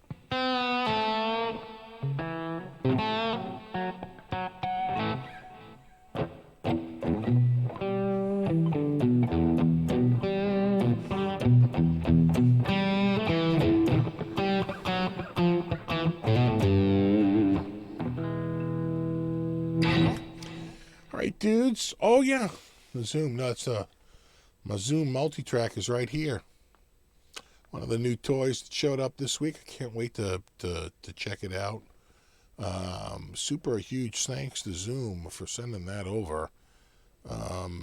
They just updated it, and so they probably, want to talk about that it's... I don't know what's different, but they're calling it a 2020 model. I don't know the difference, but it's 2020. But, yeah, the 8.6. The thing is that what I really need it for is when I travel, right? To shoot high-end audio when you're traveling, but I won't be traveling for a while. But I can use it to record amps very quickly without having to run all the way back to the interface. I can make a little mobile thing. And for ambient in-room recording, it's outstanding with that XY, those little mics right there, those little XY mics. Pretty outstanding, too. So I'll do a review of that. It's so many reviews. I got time. It's one thing I got is time. I know. Sharon! Sharon is gone.